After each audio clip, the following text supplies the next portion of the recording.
Welcome to the Horns of Light Chronicles. Peter Berbelis chronicles his family story, prophecy, and testimony. God's story unfolds from his grandfather in Lithuania, Nazi Germany, the Russian Revolution, to Ronald Reagan and the fall of the Berlin Wall, the gospel spreading across to Eastern Europe, how God called Peter to Petra, Jordan, and so much more as prophecy and testimonies unfold. And now the Horns of Light Chronicles. Oh, we've got another wonderful episode of Horns of Light today. And Pete recently coming back from his adventures in Kansas, and it wasn't quite over the rainbow, but it might have been something like that.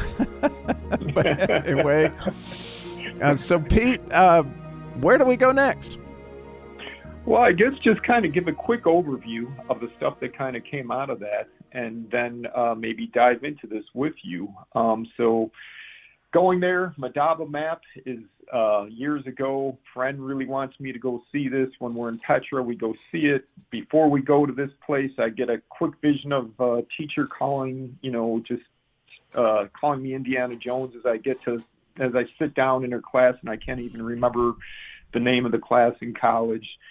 Then when we get to the place where we see supposedly the manger that Christ was born in, the first thing the guy mentions is Psalm 119 related to all of the letters in the Hebrew alphabet, which is, kind of one of the things you mentioned. Psalm 119 was where the Lord led you. And then I look behind me and we get to this place where the manger, this exhibit that they've built. And, before that, he brings up Bethlehem Ephrata, which is the next verse, which is Micah 5:4.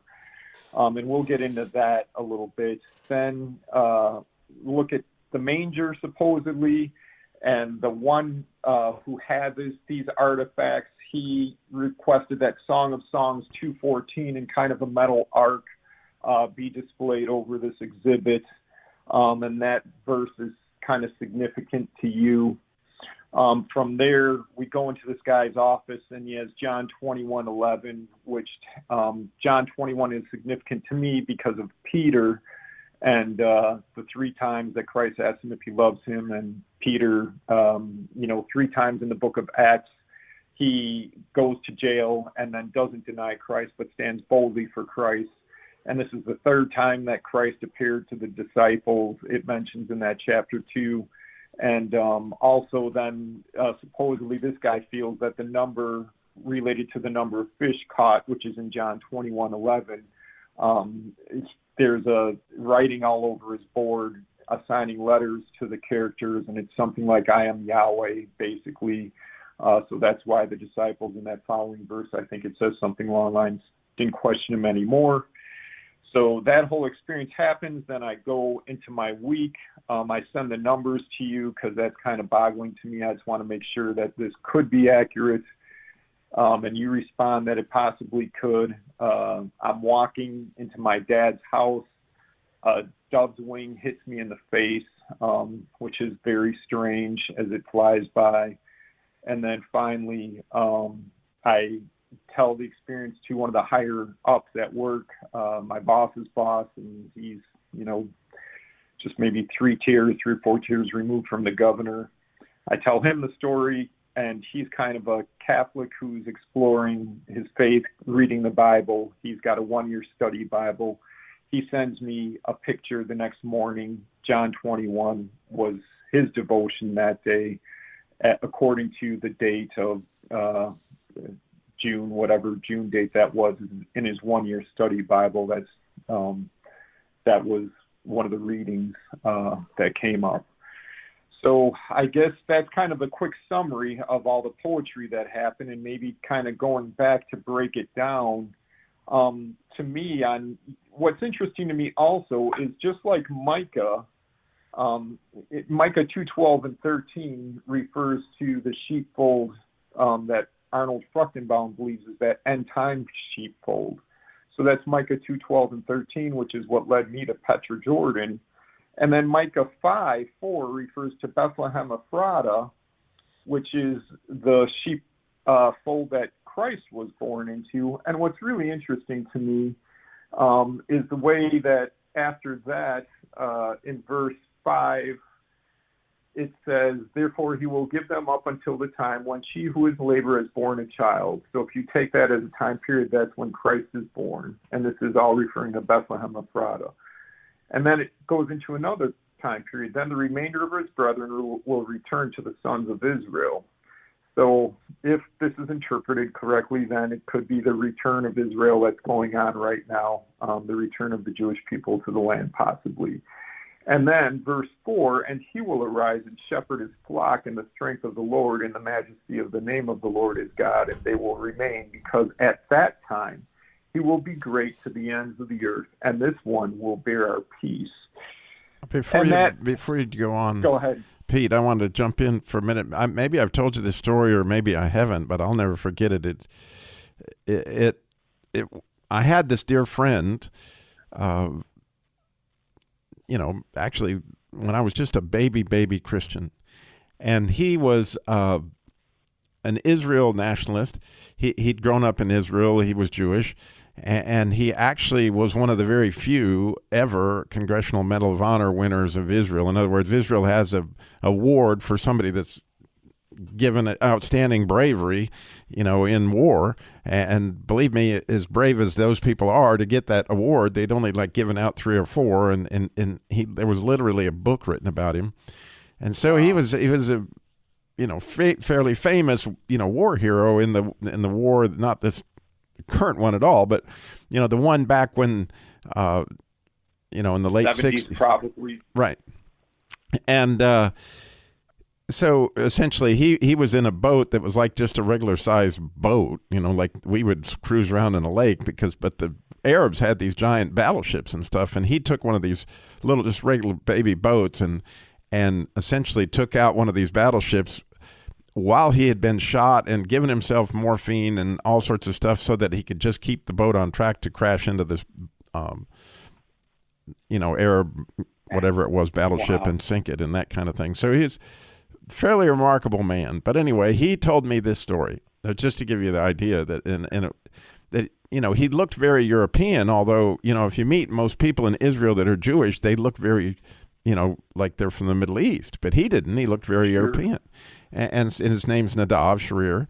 And I said, Nadav, so how is it that you don't look like the other people I've met from Israel? And he goes, well, my family was, if I remember correctly, they were from Yugoslavia.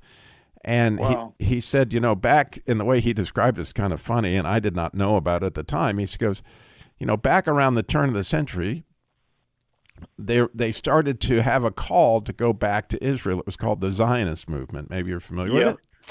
Yeah. And he said, my grandfather, they kept on calling him in the 20s and 30s to come to Israel. Well, in the 30s, he finally decides that he's going to come to Israel. And because Nadav's parents had come, and had settled in one of the kibbutzes that was there. And so they finally got the grandfather, after all sorts of begging and whatever, he comes, he arrives in Israel, and as soon as he gets off the boat or the plane or however he arrived, he was like, I need to buy some cigarettes. Well, they did not have his brand of cigarettes. They didn't sell his brand of cigarettes in Israel. Wow. And so he was like, I can't live like this. I've got to go back to Yugoslavia. And so he gets back, goes back to Yugoslavia. When he's getting off the train to come into Yugoslavia, the Nazis are taking all the Jews and putting them into trains and sending them off to the concentration camp. And so as I was listening to this, and of course that happened in the 30s, yeah, I realized, and of course your grandfather, if you think about it, he saw it, yeah. It was experiencing similar persecution up there. But think about how many Jews did not answer the call of the Zionists, and as a result ended up in Nazi concentration camps. I'm not saying that it's necessarily, was punishment. But what I am saying, because they weren't doing what God had told them, which was to return to Right. Zion, it seems pretty obvious that the timing of this is not unrelated. Yep. Yeah, and you can see it if you study those stories. Like it's like, man, and all these pieces being put into place for what you're talking about in all these scriptures, right? That these things, Yeah. what we have lived in historical events in our lifetime, Yes, absolutely. are completely correlating to what God is doing, regardless of whether it happens 10 years or from now or 20 years. One thing's for certain, the hand of God is at work, and he's doing amazing things. And based on your story, clearly through prayer and through obedience, we can take part in whatever God has in that for us. Yes. Yes. Fully agree with you. That's amazing. Did you have any more? Or? No, I just wanted, that was, when you were talking about that, I was like, yeah, I had a firsthand experience. It was a real eye-opening thing, because again, I didn't know anything about Habakkuk or Micah or anything at this point in my life. I was just, John 3:16. I got that much, Yeah. But, no, I'm coming from that same background. I didn't, I was just thinking about Psalm 119. I never knew, I can't say I ever heard a sermon about it's all the letters of the Hebrew alphabet. And although it says that, in my study Bible, it's just something you never paid attention to. Well, I can say a lot about that too. I guess I'll say a little bit of something. That the 119th Psalm is actually like a decoder ring, right? That what you have there is 8 verses on every single Hebrew letter, and so what you're hearing when you read them is, here's King David to an extent. When you look at every single letter, he's giving you some understanding of that letter in all 8 verses on that letter. And so by totally grasping those verses and what's drawing them together, like when you look at the letter Zion, which is the 7th letter in the Hebrew alphabet, notice how many times the word remember is used in those verses, because the main idea of Zion is the idea of remember. And you might remember, Jesus said, right, when he was giving the communion, the Last Supper, right? Do this in remembrance of me. And again, it wasn't hours later, and the thief on the cross was saying what? Remember me when you come into your kingdom. That this idea of the Zion is in that expression, and the energy that's in that idea. And so the 119th Psalm is loaded with that kind of information, which unravels the curse that really most of us live under, which is the curse of Babylon. In other words, God confused the language so we wouldn't hurt each other. Yes. And that when we decode the actual human language, which is Hebrew, okay, there's no doubt in my mind, when we're in heaven, we're not going to be speaking English. But there was a language, and the reason why all languages are, and if you really look at this, there's a reason that the A is an A, and an alpha is in Greek, and the aleph bet is literally the first letter in Hebrew is an aleph. All languages are a confusion of the original language. Interesting. Wow. And so when you begin to realize that the reason that we really don't communicate that well is because we really don't have a common language. Wow. Or an understandable language, because Hebrew is not only inspired, but it's a picture language, and most of us are picture learners. So when you look at each of those letters in Hebrew, they're a picture of something. Very, very interesting stuff here. Yeah, so I didn't mean to just go on, but all those things are very, very connected to what I see God is trying to instruct us in, which so much has to do with just his truth, his expression, his voice, his language. And hoping that you'll go on and on more. So the Lord first led you to Psalm 119. Then he led you to Song of Songs 2:14, which was the second kind of thing outside of Micah 4, but related to you, that was above the manger.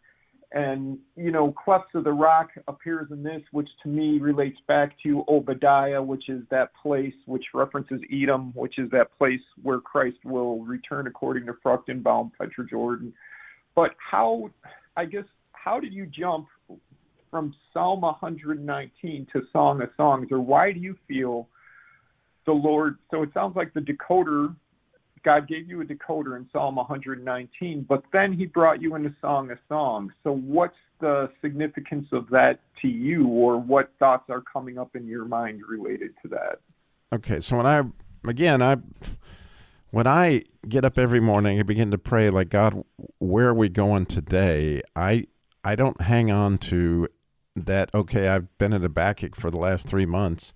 I'm expecting to go to Habakkuk 3:4 since I did 3:3 yesterday. If he chooses to send me somewhere, that's where I go. Gotcha. And so I'm listening to his voice to say, where are we going? Well, as I've studied the 119th Psalm, I know that God knew that my heart was, what is the word statute? Okay, because it was clear through studying the Psalm that King David himself, obviously at the time, probably the master of the Torah at the time and the scriptures and the language. He'd studied it, he'd prayed about it, he'd done all these things, but when you really read it, you'll see how many times the cry of King David's heart was, teach me your statutes. Which is different than laws. Pardon me? It's different than laws. Right. There are several expressions. There's commandments that are out there. There's precepts. There's the word, all these things he's asking for, but statutes in Hebrew is a very specific idea, and it's only 2 letters, which are the letter, it's a letter kuf and the letter het, C-H-E-T, het. So a kuf and a het makes that idea of statutes. Or maybe it's het kuf, excuse me, I said it backwards. It's het kuf, because, Hebrew reads backwards, and so I'm always getting things mixed up. So it's hukum. Yep. So the idea of a hukum, the idea of a statute is this idea of being united just so close to God that it's unbelievable. And it was obvious to me that even in the last verses of the 119th Psalm, he is still saying, you haven't taught me my statutes yet. I need to know what that means.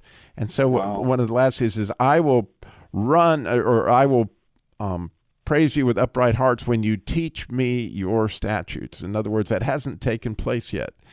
And so clearly, if that was David's heart to understand statutes, that became my heart to understand statutes. And so the first letter being in statutes is a het, which is the number 8. Okay? In Hebrew, numbers are letters, which you've already experienced that. And there are 8 chapters in the Song of Solomon. Interesting. And see, since the idea of that het is a union, and there's no bigger union in the Bible, from my perspective, than the Song of Solomon. And so in order to see if I could begin to teach me their statutes through studying and memorizing the Song of Solomon, that was what led me to the Song of Solomon, and of course all the verses that you're talking about. Certainly, my dove in the cleft of the rocks, let me hear your voice and let me see your face, and those things, because again, he loves us so intensely that's that idea of the union, which is the beginning of the idea of statutes. Well, the reason why I went from Song of Solomon to Habakkuk, again, he told me to go to Habakkuk, but when you look at the word Habakkuk, guess what it's loaded with? Hets and kufs. You can hear it. You can hear the H sound and you can hear the Q sound. In fact, it's like a statute on steroids. Interesting. So that was my correlation to how I went from 119th Psalm to the Song of Solomon to Habakkuk. But actually, I didn't know why in the world I was going to Habakkuk until I looked at the word Habakkuk, and I went, oh, you knew I was wanting to know what statutes are, and here you are with Habakkuk being, a primer on the whole idea. And literally, his name means like clinger or something. Right, like that, it's like a giant hug. Right. And Yeah. Wow. Yeah. And all these have had eschatology type of implications for me. And I guess the cry of my heart is, come, Lord Jesus. I really want to have this final veil. I mean, there's the veil that was removed at, when the temple right. curtain was torn, and that gives us access into the Holy Holies. And now we're the dwelling place of the Lord. We are the temple. We're walking Holy of Holies, I guess, desiring to represent Christ on the earth. But, I just long for that final veil to be removed to where kind of what Paul sees, we see dimly now, but we'll get to see face to face. So I just don't know. It's just interesting to me. And really in reading in Micah, what struck me out of that last verse when I was going through it this morning, and he will arise and shepherd his flock in the strength of the Lord, in the majesty of the name of the Lord his God, and they will remain, because at that time he will be great to the ends of the earth. And this one will be our peace, which to me seems to go beyond, just what he did at dying on the cross for us, but that seems to go to that place where the governments don't have the solution. If watching the presidential debate, oh my goodness, shows you one thing. We digress hugely. Yeah. But no. I love this, and unfortunately we're out of time. And I'm kind of say that you couldn't be more right. That of course the longing of our heart and relationship is for that day, and I love the idea. That it's going to be more than the temple curtain's been separated, that he literally will be our shepherd. In other words, to literally have him right there, yes, to be able to speak to him, love on him, and those kind of things, is what our hearts were made for. They don't just long for it; yeah. They were made for that. And of course, we have this great emptiness, but. I would just say, as you can see from Pete and clearly in my own story, as we seek him in the scriptures, as we go after his heart, it's all through those 66 books, and what an opportunity we all have, right, to enjoy that deep fellowship that really you can only get. And I'm sure you agree with me, Pete, you can only get it by going deep. Oh, it's yes, I fully agree. And I mean, I just look at the word and just think, and just wish I could have the understanding of it all. And I know that there's an eternity just in his word of getting to know him and how it all relates, and just, boy, the interconnectedness of it all. And because it's him, it reveals him from beginning to end, and his desire for a relationship with us. And that's just mind-blowing. It is. Well, thank you, my friend, and we will have another episode coming up soon. Thanks for listening.